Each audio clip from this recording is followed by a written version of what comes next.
जो हम सब जो चर्चा करना है निलंबित कुंडली धारा मापी यानी गैल्वेनोमीटर के बारे में, यानी धारा चल कुंडली धारा मापी के बारे में, यानी coil moving galvanometer, coil moving galvanometer. ठीक है, कॉइल मूविंग गैल्वेनोमीटर है क्या चीज? कॉइल मूविंग गैल्वेनोमीटर, गैल्वेनोमीटर ये क्या चीज है? ठीक है, देखो रे बाबू, सबसे पहली बात है कि गैल्वेनोमीटर जानते हो जी, यानी गैल्वेनोमीटर मतलब होता है धारा मापी। धारा मापी वह युक्ति है जो विद्युत परिपथ में धारा की उपस्थिति का पता लगाने के लिए प्रयोग किया जाता है। सर गैल्वेनोमीटर का उपयोग जो क्या किया जाता है उसको चल कुंडली धारा मापी बोलता है उसको। धारा मापी। ठीक है, तो इसको गैल्वेनोमीटर एक्चुअली करता क्या चीज है? तो ये बाबू जानते हो किसी विद्युत परिपथ में धारा की उपस्थिति का पता लगाता है। किसी विद्युत परिपथ में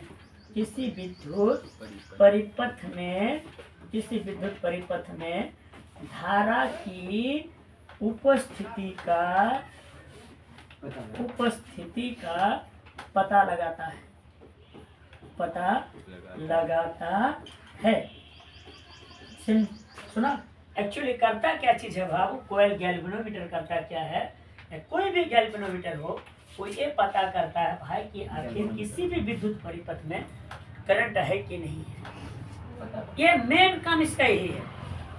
ये पता है रे बाबू, जानते हो ये जानते हो ये जो बाबू होता क्या है बाबू? दो तरह का होता है। तो एक टेस्टर में होता है ना सर? हाँ, एक दो तरह का होता है। एक धारा मापी जो कितने तरह का? दो तरह का। एक होता है चल कुंडली और एक होता है चल चुंबक। ये जो गैल्वेनोमीटर बाबू आपका एक आता है मूविंग कॉइल गैल्वेनोमीटर, और जो दूसरा जो आता है रे बाबू चल चुंबक स्थिर कुंडली धारा मापी। चल चुंबक स्थिर धारा मापी। तो स्थिर लिखो ना जी, स्थिर धारा मापी। लेकिन पता बाबू आज जो हम सबको जो चर्चा करना है मूविंग कॉइल गैल्वेनोमीटर के बारे में आज का वीडियो में, फिर हम लोग जो नेक्स्ट वीडियो में जो चर्चा करेंगे चल चुंबक स्थिर धारा मापी के बारे में। तो हम लोग डिटेल से देखते हैं भाई कि हमारा जो सबसे जो पहला जो बाबू आता है भाई निलंबित कुंडली धारा मापी, और एक आता बाबू कुंडलित धारा मापी। ठीक है, यानी मूविंग कॉइल गैल्वेनोमीटर कितने तरह के? मूविंग कॉइल गैल्वेनोमीटर दो तरह के, गैल्वेनोमीटर दो तरह के। एक आता है बाबू सस्पेंडेड कॉइल गैल्वेनोमीटर और एक आता है कील कुंडलित गैल्वेनोमीटर। पहले देखा हमने, जाना गैल्वेनोमीटर क्या है? तो गैल्वेनोमीटर एक ऐसा यंत्र है जो किसी परिपथ में धारा की उपस्थिति का पता लगाता है। गैल्वेनोमीटर कितने तरह का? दो तरह का। एक आता मूविंग कॉइल गैल्वेनोमीटर, एक आता स्थिर चुंबकीय गैल्वेनोमीटर। फिर हम लोगों ने जाना जो मूविंग कॉइल गैल्वेनोमीटर भी है वो भी बाबू कितने तरह का बाबू जानते हो? दो तरह का। मूविंग कॉइल गैल्वेनोमीटर भी कितने तरह का? दो तरह का। एक आता सस्पेंडेबल गैल्वेनोमीटर और एक आता वो क्या? कील कुंडलित गैल्वेनोमीटर। देखो जी, जो कील कुंडलित जो गैल्वेनोमीटर ये है आपका, ये देखो तो इसमें हम इसका डिटेल से चर्चा करेंगे। देखो कील कुंडलित और निलंबित, कील कुंडलित और निलंबित दोनों का बाबू कार्य सिद्धांत एक है। कील कुंडलित और निलंबित, कील कुंडलित प्लस निलंबित दोनों का बाबू कार्य सिद्धांत एक है। लेकिन फर्क क्या है कि इनकी रचनाओं में है। ये ऐसा होता है और ये देखो ऐसा होता है। ये देखो कील कुंडलित ये हुआ और ये हुआ बाबू आपका क्या?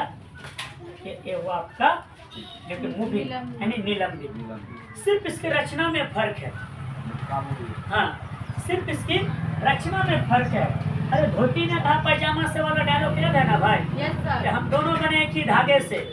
कि फर्क बस इतना है कि तुम खुलते हो आगे से, हम खुलते हैं पीछे से। तो कील कुंडलित और बाबू आपका जो इसमें जो क्या कहता आपका भाई सस्पेंडेबल में दोनों का कार्य सिद्धांत एक ही है, सिर्फ उसकी रचना में अंतर है। अब निलंबित कुंडली धारा मापी में को फॉस्फोरस ब्रोंज की निलंबित को में क्या किया जाता है? निलंबित यानी सस्पेंडेबल में निलंबित में क्या क्या होता है, थोड़ा हम लोग इसका चर्चा करेंगे। फिर बाद में फिर वो एवॉइडेड वाला चर्चा करेंगे। निलंबित कुंडली में क्या होता है, पहले बात समझो।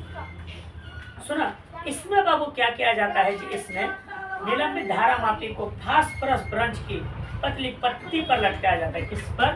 फास्फोरस ब्रोंज की फास्फोरस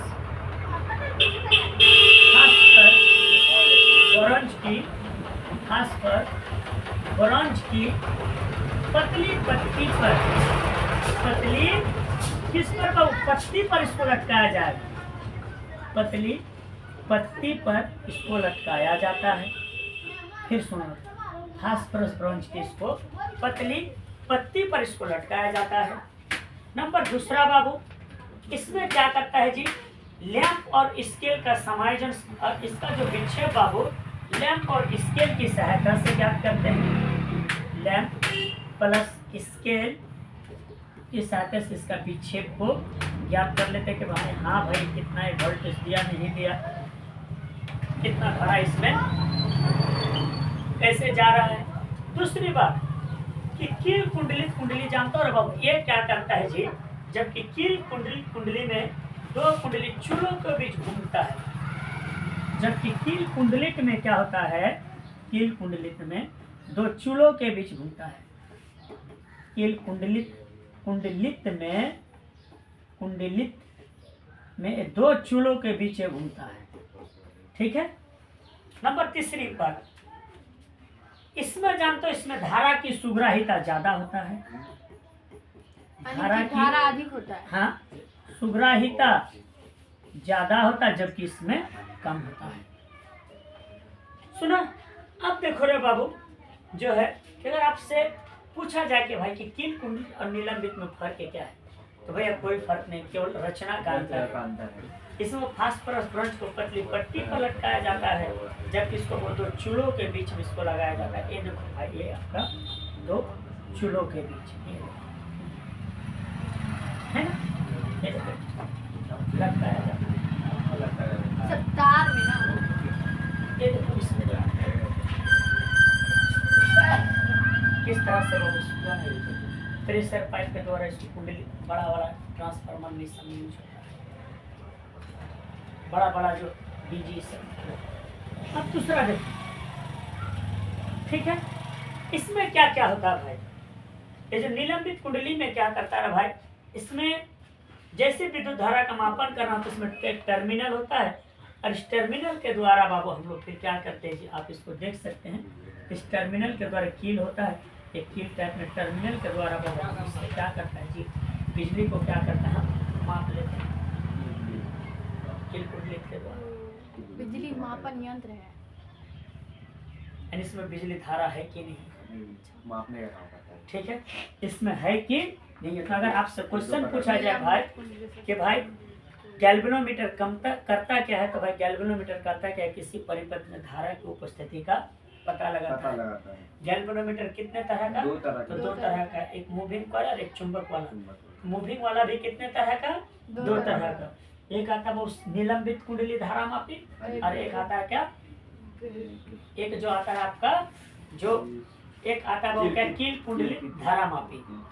ठीक है, कील कुंडली धारा मापी समझ में आता है। अब निलंबित कुंडली धारा मापी में गैल्वेनोमीटर में क्या होता है? तो निलंबित इसमें क्या होता है भैया? फास्फोरस ब्रोंज का एक पतली पट्टी पर इसको लटकाया जाता है, और इसका जो विक्षेप हम लैंप और स्केल की सहायता से हम इसको माप सकते हैं। अब जो हम सबको पढ़ना है कील कुंडली धारा मापी, इसमें कुंडली दो चूल्हों की सहायता से एक अस्थायी तथा एक शक्तिशाली नाल चुंबक के बीच में संतुलित की जाती है। यानी इसमें क्या किया जाता है जी?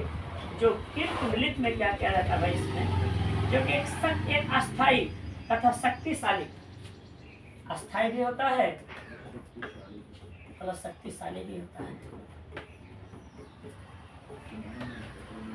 अस्थायी प्लस एक शक्तिशाली नाल चुंबक के ध्रुव खंडों के बीच में, किसमें? इसमें कौन सा चुंबक का यूज होता है? नाल चुंबक का यूज होता है। ठीक है, नाग चुंबक के ध्रुवों के बीच में बाबू इसको लगाया जाता है। इसको फिर पेंच के द्वारा, देखो पेंच है ना बाबू, इसको फिर पेंच के द्वारा इसको जोड़ दिया जाता है। पेंच के द्वारा इसको जोड़ दिया जाता है। और इसमें बाबू क्या होता है भाई, इसके अंदर लोहे का बेलन या गोला लगा देते हैं। ये देखो इसके अंदर नरम लोहे का, मुलायम लोहे का, मुलायम लोहे का बेलन या गोला लगा देते हैं। बेलन या तो फिर गोला बाबू इसमें क्या करता है जी, मुलायम, बात नहीं कर रहा, ध्यान देना, मुलायम बाबू इसमें क्या किया जाता है भैया, लोहे का गोला या बेलन लगा दिया जाता है इसमें, ताकि इसको एकदम कंट्रोल करके रखें पूरा। इसका भी काम क्या, धारा की उपस्थिति का पता लगाना, ठीक है, इसका भी काम वही है। अब देखो रे बाबू, ये काम करता कैसे है, सवाल वही है कि कार्य करता कैसे है, ठीक है। आखिर ये कार्य करता कैसे है, यानी कार्य सिद्धांत,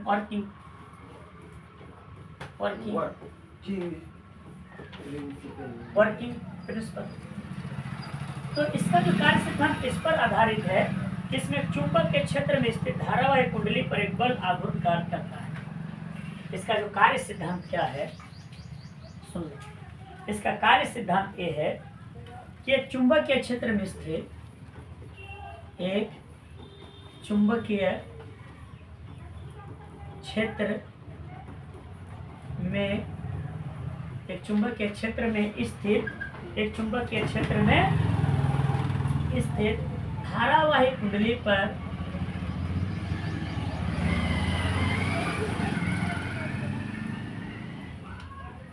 धारावाहिक कुंडली पर एक बल आघूर्ण, एक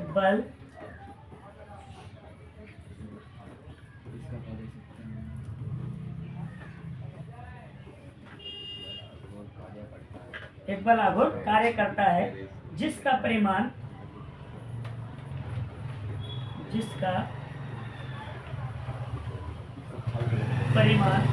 कुंडली में प्रवाहित धारा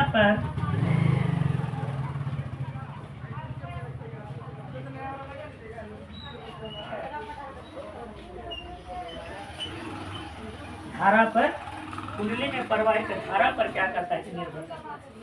यानी इसमें चुंबक के क्षेत्र होता है, तो चुंबक के क्षेत्र में जो धारावाहिक कुंडली पर एक बल आघूर्ण कार्य करेगा, और जिसका जितना जो परिमाण होगा वो कुंडली में पर धारा के पर ही निर्भर करेगा। जितना परिमाण होगा बाबू, वो कुंडली में प्रवाहित धारा के परिमाण पर ही क्या करेगा, निर्भर करेगा। कुंडली में प्रवाहित धारा के परिमाण पर क्या करेगा जी, निर्भर करेगा, कितना उसमें क्या कर रहा है जी, धारा प्रवाहित हो रहा है। समझा, ये इसी चीज पर क्या करता है जी, निर्भर करता है। अब उसके बाद जो अभी तक में हम लोगों ने ये जाना कि भैया गैल्वेनोमीटर का काम विद्युत धारा की स्थिति का पता लगाना। ये क्या करता है भैया, ये दो तरह का, एक चुंबकीय और दूसरा क्या, मूविंग कॉइल। मूविंग कॉइल में भी दो प्रकार का, एक आता सस्पेंडेड और एक आता एवॉइडेड, यानी निलंबित, और एक क्या होता भैया, निलंबित, और एक दूसरा क्या, कील मापी, कील टाइप का। तो हम लोगों ने ये जाना अभी तक में कि जो कील कुंडली, सर कुंडली, हाँ, निलंबित सस्पेंडेड मूविंग में क्या होता भैया, इसमें जानते हो जी, ये जो गैल्वेनोमीटर में, ये जो गैल्वेनोमीटर में आपका होता है बाबा, आपका क्या कि फास्फर और ब्रोंज की पत्ती पर इसको लटकाया जाता है। इसको जो पीछे का लैंप प्लस स्केल की सहायता से हम इसको माप सकते हैं। जबकि कील कुंडलित को दो चूल्हों के बीच में इसको लटका करके इसकी धारा के सुग्राहिता को, यानी इसकी मतलब जो कि रीडिंग को माप सकते हैं। कील कुंडलित धारा मापी में क्या होता है जी, लोहे का, मुलायम लोहे का वो बेलन भरा जाता है। इसमें अक्सर लाल चुंबक होता है जिसको पेंच के द्वारा कस लेते हैं। अस्थायी एवं शक्तिशाली चुंबक के बीच में इसको कसते हैं।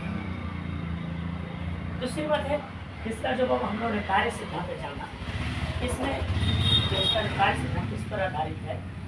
इसमें क्या था, चुंबक के क्षेत्र में स्थित धारावाहिक कुंडली पर क्या करता है, एक बल अवरोध कार्य करता है जिसका परिमाण कुंडली में प्रवाहित धारा पर निर्भर करता है। जिसका परिमाण जो किस पर, कुंडली में कितना धारा प्रवाहित हुआ उस पर क्या करता है, ये निर्भर करता है।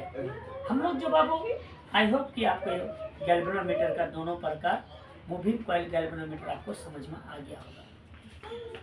अब जब हम सबको जो दूसरा जो टॉपिक जो चर्चा करना है, आमीटर, आमीटर, और उसका जो चुंबक वाला बाबू हम लोग नेक्स्ट चैप्टर में है। इसका पॉइंटेड वाला बात हम लोग नेक्स्ट चैप्टर में इसका चर्चा करेंगे, ठीक है।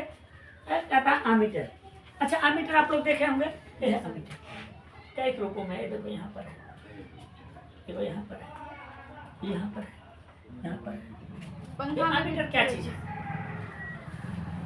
देखो वो आमीटर क्या करता है जी, किसी परिपथ में पर धारा की प्रबलता को सीधे एम्पियर में मापता है, ठीक है। समझे, ये क्या करता है भाई, किसी विद्युत परिपथ में एमीटर करता क्या चीज है, तो किसी विद्युत परिपथ में, किसी विद्युत परिपथ में, किसी विद्युत परिपथ में प्रवाहित धारा की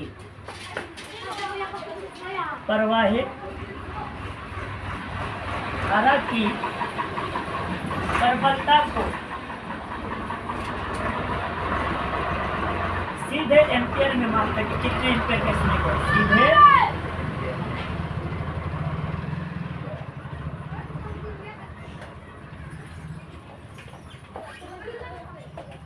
सीधे एम्पियर में क्या करता है, जी मापता है। यानी उस परिपथ में कितनी धारा गया, 5 ओम की, 10 ओम की, 5 एम्पियर की, 10 एम्पियर का कितना, डायरेक्ट वो इस एमीटर मापने का काम करता है। और इसकी रचना मूल रूप से धारा मापी होती है जिसे श्रेणी क्रम में जोड़ा जाता है। एमीटर को हमेशा श्रेणी क्रम में ही जोड़ा जाता है, इस क्रम में श्रेणी क्रम में जोड़ा जाता है, ताकि इसमें, अब इसमें क्यों श्रेणी क्रम में जोड़ने पर बाबू संपूर्ण धारा परिपथ में, जिससे कि संपूर्ण धारा मापी जाए। जब हम इसको श्रेणी क्रम में जोड़ेंगे तभी ना वो परिपथ की संपूर्ण धारा माप सकते हैं। परिपथ की संपूर्ण धारा को माप सकते हैं, धारा को माप सकते हैं। इसलिए बाबू एमीटर को हमेशा किसमें जोड़ा जाता है, तो किसमें, श्रेणी क्रम में बाबू इसको जोड़ा जाता है। उसके बाद अपने बाबू देखो एमीटर में होता क्या क्या चीज है, सुना। एमीटर में श्रेणी क्रम में जोड़ने पर परिपथ का प्रतिरोध बढ़ जाए, जिससे परिपथ धारा घट जाएगा। एमीटर का जो धारा, एमीटर की कुंडली का प्रतिरोध हमेशा न्यूनतम होनी चाहिए, ठीक है। एमीटर की धारा, एमीटर की कुंडली का प्रतिरोध, एमीटर की एमीटर की कुंडली का प्रतिरोध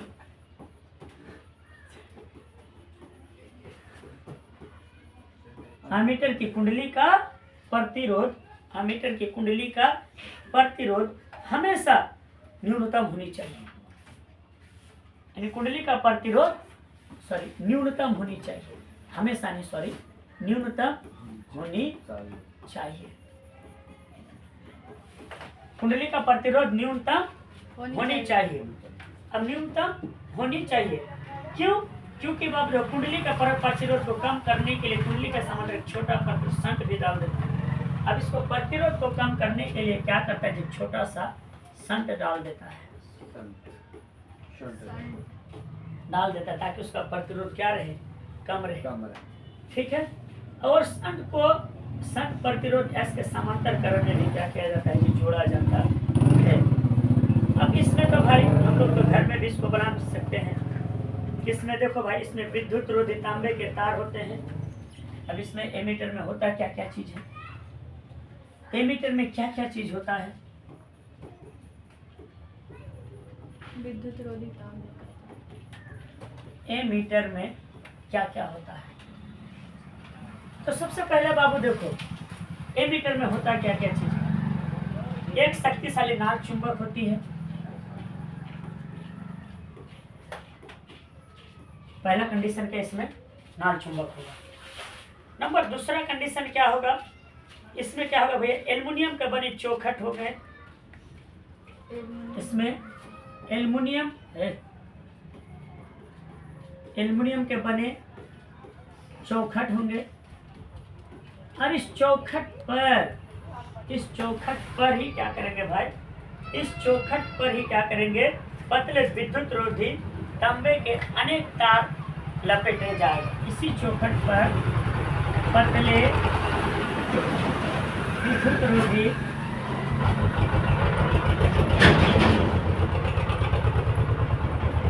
तांबे के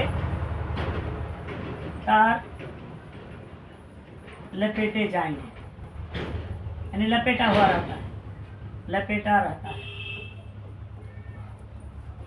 देखो पहले तो नाल चुंबक होगा, दूसरा कंडीशन, उसके बाद दूसरा में क्या, एल्युमिनियम के जो बने चौखट होगा, उस चौखट पर पतले विद्युत रोधी किसके होंगे, तांबे के तार क्या करेंगे, लपटा हुआ रहेगा। उसके बाद बाबू कुंडली के बीच में मुलायम लोहे का एक बेलना का टुकड़ा भी डालना होगा। कुंडली के बीच में, कुंडली के, तो यहाँ पे कील चुंबक का प्रयोग, हाँ बीच में क्या होगा भाई, मुलायम लोहा का, कील कुंडली, मुलायम लोहा का एक बेलनाकार